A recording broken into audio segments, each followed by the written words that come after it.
Ma première question s'adresse à M. Toumba. Vous avez dit lors de votre passage et dans votre procès verbal que la garde parallèle était dirigée par Gono Sangaré, qui a fait embarquer des armes au moment des faits. Est-ce que vous confirmez cette déclaration? Je confirme. Et monsieur le président Dadis, oui, maître. Est-ce que Gono Sangaré avait une garde parallèle qui a embarqué des armes au moment des faits? Je ne saurais vous le dire, monsieur le maître. Monsieur Marcel, est-ce que vous êtes informé de la garde parallèle qui évoluait aux côtés du président Dadis? Bon, la garde parallèle existait, le président le sait, parce que les personnes à laquelle on a œuvré pour avoir le pouvoir, après nous avons vu des gens surgir, qu'il était là, il y avait une division. C'est ce qu'on appelle garde parallèle, qui exerçait d'autres choses qui n'étaient pas à notre vue.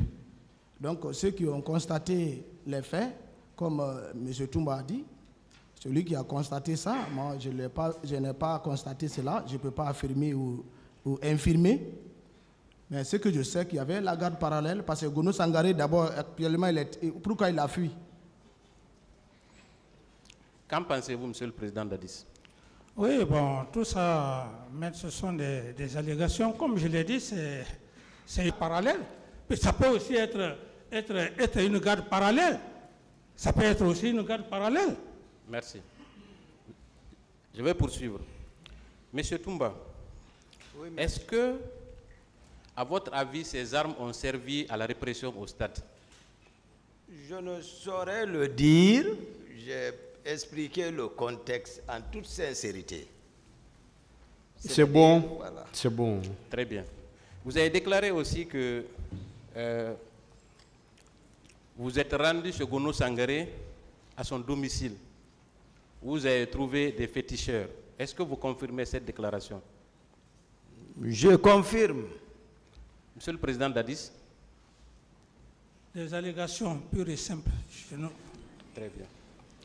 Et vous avez également déclaré, M. Toumba, que Foromo était le féticheur du président Dadis. Est-ce que vous le réitérez? Que j'ai dit? M. Toumba d'abord, s'il vous plaît. Oui, c'est un monsieur que je respecte, Foromo. Il n'y a pas eu de mal, c'est-à-dire de mauvaises choses entre nous. On a travaillé, il a travaillé, c'est effectivement. Ça, c'est un monsieur, il n'est nullement associé à quoi que ce soit dans ça. Hein? Monsieur Dadis, voilà. Monsieur le président Dadis, est-ce que Foromo était votre féticheur? Vous dites? Est-ce que M. Foromo était votre féticheur? Maître, vous savez, on ne doit pas aussi quitter dans le cadre pénal, parce que ce procès, il est important. Est-ce que M. Foromo était votre féticheur? Archi faux. Ce sont des allégations. C'est bon. Merci. Alors, parlant de Marcel, M. Toumba, est-ce que vous confirmez les propos selon lesquels M. Marcel a frappé tous les leaders et il en a blessé certains? Est-ce que vous confirmez ça? Je maintiens ma première déclaration. Est-ce que vous le confirmez? Je le confirme. Merci. Monsieur Marcel, qu'en dites-vous? Bon, j'ai plusieurs fois parlé de ça avec sagesse ici. Moi, je ne suis pas un policier pour avoir un bâton en main. Avant tout, je suis militaire. Si on disait Marcel m'a frappé avec une arme, là, c'était quelque chose, on pouvait le comprendre. Mais quelqu'un qui n'est pas armé, quelqu'un qui n'a pas de couteau, quelqu'un qui n'a pas un bâton, comment il va s'hasarder à blesser certains leaders? Et même Jean-Marie Doré, qui a parlé de moi dans son procès verbal, on a suivi son audio ici. Il dit que c'est l'inimaux. Marcel n'est pas inimo. Que c'est avec les inimaux qu'il a affaire. Que c'est devant Tegboro.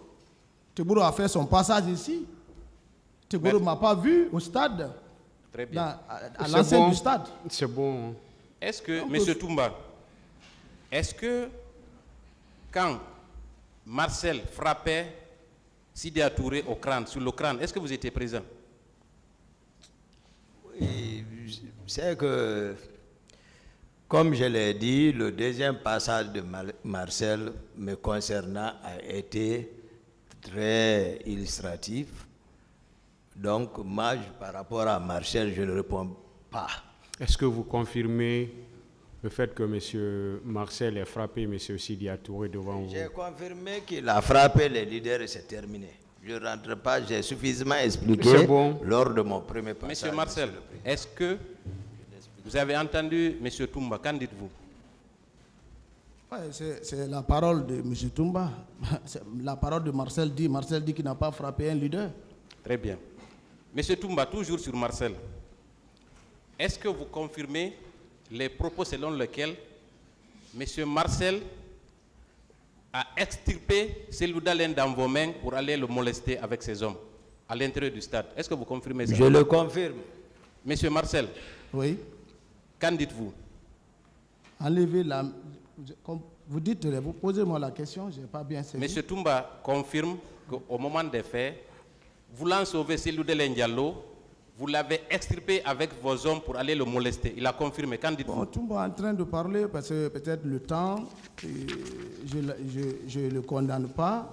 C'est un ami, mais les gardes-corps qui étaient censés de sécuriser M. Seloudalen Diallo ont passé ici. Ils connaissent Marcel, ils connaissent Tebro, ils connaissent chacun de nous, quand même. Mais ils l'ont confirmé ici que c'est les hommes habillés avec Tebro qui ont molesté Selou. Et celui même donc qui a porté Selou au dos jusqu'à la voiture de Tebro, il a confirmé. Marcel ne peut pas le faire, ce n'est pas Marcel. Très bien. Monsieur le Président Dadis, Oui. que pensez-vous de cette contradiction entre Marcel et Toumba? Mais Entre, s'il vous plaît? La contradiction des versions. Entre qui? Entre Toumba et Marcel. Mais la contradiction... Bon, est-ce que son avis intéresse le tribunal? Monsieur Le tribunal Président, n'a pas besoin de son avis? Oui, C'est bon, s'il vous plaît? D'accord. Merci, je passe.